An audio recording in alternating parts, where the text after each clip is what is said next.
Kashi news channel, सच है तो बोलेगा।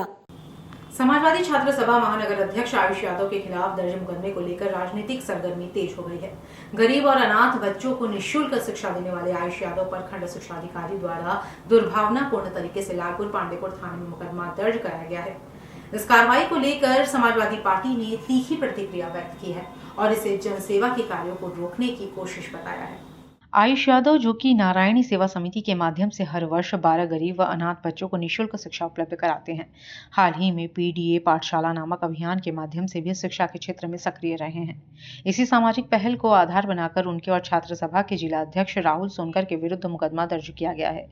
इस मामले को लेकर समाजवादी पार्टी का एक प्रतिनिधि मंडल शुक्रवार को स्नातक एमएलसी आशुतोष सिन्हा के नेतृत्व में पुलिस कमिश्नर वाराणसी से मिला और दर्ज मुकदमे को झूठा व दुर्भावनापूर्ण बताते हुए उसमें अंतिम रिपोर्ट लगाने और मुकदमे को स्पंज करने की मांग की। प्रतिनिधि मंडल ने कहा कि जिस प्रकार समाज सेवा के कार्य में लगे हुए युवाओं को प्रताड़ित किया जा रहा है वह बेहद निंदनीय है और इससे साफ होता है कि जनहित में किए जा रहे कार्यों से कुछ लोगों को परेशानी है।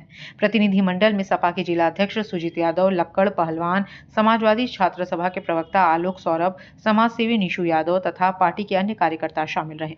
सभी ने एक स्वर में कहा कि यदि जल्द ही मुकदमे को रद्द नहीं किया गया तो समाजवादी पार्टी व्यापक जन आंदोलन करने को बाध्य होगी। देखिए, जिस तरह से आज उत्तर प्रदेश की सरकार गरीब मजदूर के किसान के बच्चे न पढ़ सकें, उसके लिए पीडीए जो पाठशाला जो हमारे स्कूल हैं, बेसिक के स्कूल हैं, उसको बंद करने का काम कर रही है। प्राथमिक विद्यालय बंद कर रही है, मर्ज करने का काम कर रही है। तो उसको लेकर हमारे पार्टी की तरफ से हमारे पार्टी के छात्र सभा के जिला और महानगर अध्यक्ष के द्वारा पीडीए पाठशाला चलाई जा रही थी और उनके ऊपर मुकदमा दर्ज किया गया। और मुकदमा दर्ज इसलिए किया गया कि वो गरीब के बच्चों को पढ़ाने का काम कर रहे हैं। संविधान की संवर्ती सूची में शिक्षा का अधिकार है। हमें और आपको, किसी भी व्यक्ति को, हर हिंदुस्तान के हर नागरिक को पढ़ने लिखने और शिक्षा का अधिकार है। तो अगर संविधान में प्रदत्त ताकतों की वजह से अगर वो किसी बच्चे को पढ़ाना चाहता है, गरीब बच्चे को, और उसका मुकदमा लिखा जा रहा है, तो ये दिखाया रहा है कि उत्तर प्रदेश में सरकार चल रही है, संविधान विरोधी सरकार है, कहीं न कहीं तो हिटलरशाही वाली सरकार चल रही है। उस सरकार के खिलाफ समाजवादी पार्टी सर्वसुलभ संतक होने का काम करेगी और इसी को बताने आज पुलिस कमिश्नर के पास हम लोग आए थे। मुकदमा हुआ है और हमारे पार्टी के महानगर अध्यक्ष आयुष यादव हैं छात्र सभा के, उनके ऊपर, हमारे राहुल सोनकर जो जिला अध्यक्ष हैं उनके ऊपर, उनके साथ और भी कई साथियों पर मुकदमा दर्ज हुआ है।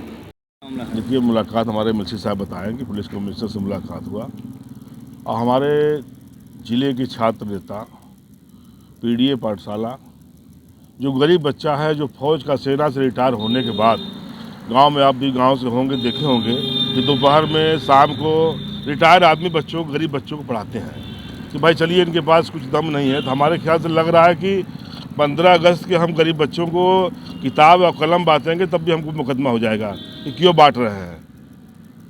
26 जनवरी 15 अगस्त के तमाम विद्यालय में बांटा जाता है, तो क्या ऐसे में सरकार जेल भेज देगी? हमें अधिकार नहीं है गरीब बच्चों के लिए पढ़ाने के लिए? तो हम लोग तो इस नीति से निकले हुए हैं कि जो गरीब बच्चे हैं उनको हम लोग पढ़ाए लिखाए, मदद करें, लेकिन उसको पीडीए से माफी लिए कि पीडीए माननीय अखिलेश जी का नारा है। पीडीए के नाम से भारतीय जनता पार्टी डर चुकी है, उत्तर प्रदेश के मुख्यमंत्री डर चुके हैं कि पीडीए के नाम लेते उनको रात में सपना में पीडीए आता है, तो पीडीए वालों को, पढ़ाने वालों पर वो मुकदमा करने का काम कर रहे हैं।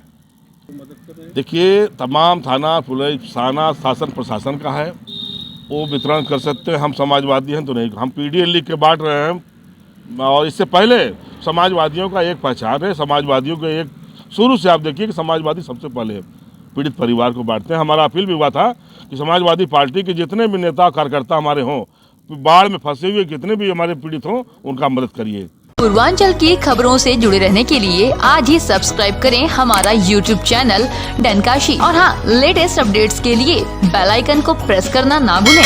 और आपके पास है कोई जानकारी या है कोई सूचना तो हमारे दिए गए नंबर पर आप हमसे संपर्क कर सकते हैं।